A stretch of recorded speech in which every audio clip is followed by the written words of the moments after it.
नमस्कार दोस्तों, मैं डॉक्टर तानाजी बांगर और आज हम बात करेंगे बुखार के बारे में। बुखार कोई बीमारी नहीं है, तो बुखार हमारे हर दिन के जीवन में पाया जाने वाला एक लक्षण है। बहुत सारे बीमारी में आपको पहला बुखार आता है। जब आपके बॉडी का टेम्परेचर 99 अंश फ़ारेनहाइट के ऊपर चला जाता है तब हम उसको बुखार आया ऐसा बोल सकते हैं। और बुखार आपको तभी आता है जब आपके शरीर के अंदर कोई तो गलत चीज़ें होती रहती है।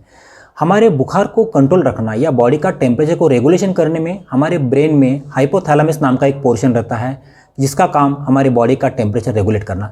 लेकिन अगर कोई इन्फेक्शन आपको बैठता है या आपके बॉडी के अंदर कोई सूजन आता है, इन्फ्लेमेशन होता है, तो आपको बुखार आता है। आज हम देखेंगे बुखार के प्रमुख कारण कौन से हैं, बुखार के प्रमुख लक्षण कौन से हैं, बुखार आया तो हम कौन से प्रिवेंटिव स्टेप्स लेना चाहिए, या बुखार आपको आया तो घर में हम उसका क्या उपचार कर सकते हैं। आज हम सब देखेंगे। पहली बात है, बुखार आपको तभी आता है कि जब आपके बॉडी के अंदर कोई तो इन्फेक्शन चला हो जाता है। एक इन्फेक्शन एक तो वायरल हो सकता है, नॉर्मली 80% इन्फेक्शन वायरल होते हैं, या कुछ 5 to 10% केसेस में आपको इन्फेक्शन बैक्टीरियल भी होता है। बहुत बार आपके बॉडी के अंदर कोई सूजन रहेगा या इन्फ्लेमेशन रहेगा, जैसा कि आमवात में होता है या रोमेटॉइड अर्थराइटिस में होता है, तो भी आपको बुखार बार बार आ सकता है। अगर बुखार 1 महीने के बाद भी कम नहीं होता है या बार बार हाई ग्रेड फीवर रहता है, तो बहुत बार आपको कैंसर जैसी दुर्मिळ बीमारी भी पाई जा सकती है, लेकिन ये बहुत रेयर पॉसिबिलिटी है। दोस्तों, हम देखेंगे बुखार के प्रमुख लक्षण कौन से हैं। आपको बुखार जब आता है तब आपको सर दर्द होना या बॉडी पेन होना या बार बार जी मचलना, वोमिटिंग होना या पूरा थकान लगना या ठंडी बज के बुखार आना, जॉइंट पेन होना, खाने में टेस्ट नहीं लगना, ये बहुत सारे लक्षण दिखाई देते हैं। बुखार आपको बार बार नहीं आने के लिए आपने कौन से प्रिवेंटिव स्टेप्स लेने चाहिए। सबसे ज़रूरी बात है, आपको प्रॉपर कुक करके फूड खाना है, क्योंकि आप रॉ फूड खाओगे या रॉ मिल्क पियोगे तो आपके डाइजेस्टिव सिस्टम में इन्फेक्शन होकर आपको बुखार आ सकता है। या दूसरी बात, आपको गुड हाइजीनिक प्रैक्टिसेस फॉलो करनी है, जैसे कि आपको बार बार हैंड वॉश करना है, स्पेसिफिकली टॉयलेट से आने के बाद आपको हैंड वॉश करने के बाद ही खाना खाना है। ये हम प्रिवेंटिव स्टेप्स बुखार नहीं आने के लिए ले सकते हैं। और हमारा इम्यूनिटी बढ़ाने के लिए प्रॉपर आपको डाइट भी लेना ज़रूरी है। दोस्तों, हम अभी ये भी देखेंगे अगर बुखार आता है तो बुखार के वार्निंग साइंस या डेंजर साइंस कौन से है, जिसकी वजह से आपको डॉक्टर को सलाह लेना ज़रूरत पड़ सकती है।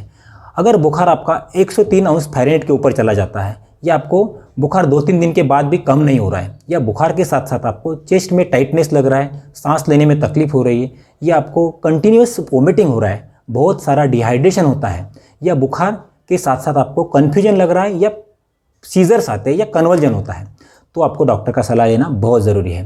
दोस्तों, हम देखेंगे बुखार का घर में क्या हम ट्रीटमेंट कर सकते हैं। सबसे ज़रूरी बात है, आपको बेड रेस्ट करना है, क्योंकि आपका शरीर थका हुआ रहता है, तो बुखार जब आपको आता है तो आपको रेस्ट करना बहुत ज़रूरी है। दूसरी बात है, आपको जो भी कपड़ा पहनना है वो कॉटन का होना चाहिए, लूज़ होना चाहिए, जिसकी वजह से बुखार आसानी से कम होने में मदद हो सकती है। आप गाढ़ा कपड़ा बिल्कुल नहीं पहनना है बुखार जब आपको रहता है तब। आप जो भी खाना खाओगे वो आपको डाइजेस्टिव सिस्टम फ्रेंडली होना चाहिए, जो खाना डाइजेशन होने में आसान रहेगा या जल्दी डाइजेस्ट हो जाएगा। जैसे कि आप गरम सूप ले सकते हो, या आप पानी बार बार पी सकते हो, या खाने में पतली चीज़ें आप ले सकते हो, खाने में आप कोकोनट वाटर ले सकते हो, क्योंकि आपको बॉडी को डिहाइड्रेशन इसमें प्रमुख कॉम्प्लिकेशन रहता है, जिसकी वजह से आपको बुखार बार बार आता रहता है या बुखार कम नहीं होता है। तो आपको बॉडी का हाइड्रेशन प्रॉपर करना है, बार बार पानी पीते रहना है, और आपको इस हाइड्रेशन करेक्ट करने के बाद अगर बुखार नहीं कम होता है तो आपको सबसे सुरक्षित दवा है, सेफ मेडिसिन है पैरासीटामोल या एसिटामिनोफेन।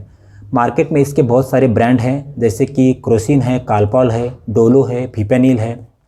कोई भी मेडिसिन रहने दो, आपको एक स्ट्रिप 650 mg टैबलेट का घर में रखना है। बिल्कुल डरना नहीं, बुखार आने के बाद एक टैबलेट आप ले सकते हो अगर आपका वेट 40 किलोग्राम के ऊपर है। अगर आपका वेट 40 किलोग्राम के नीचे है तो आपको 15 mg पर kg पर डोज के हिसाब से वो मेडिसिन कैलकुलेट करके देना है एवरी 6 आवर्ली। इसका मतलब आपका बुखार कम होने में मदद हो जाएगी, भले कारण बुखार का कोई भी रहने दो। और दूसरी बात, हमको खाने में कुछ चीज़ें डाइजेस्टिव सिस्टम फ्रेंडली ऐड करनी है, जैसे कि लहसुन या गार्लिक है, या सूंठ या अदरक है, या आपको काली मिरी है, या आप धनिया, ऐसी कुछ स्पाइसेस आपके खाने में डाइजेशन प्रॉपर होने के लिए या आपका इम्यूनिटी बढ़ाने के लिए आप ऐड कर सकते हो या उसका खाने में इस्तेमाल कर सकते हैं। इसके अलावा आप खाने में हनी भी ले सकते हैं, जो आपका बुखार कम करने में, आपको एनर्जी देने में काफ़ी मदद करेगा। दोस्तों, अगर ये आपका वीडियो आपको पसंद आ गया तो आप इसको पक्का शेयर कीजिए आप इसको चैनल को सब्सक्राइब कर सकते हैं। अगर आपको कोई सजेशंस या कुछ पूछना है तो आप कमेंट बॉक्स में प्लीज़ लिख भी सकते हैं। धन्यवाद।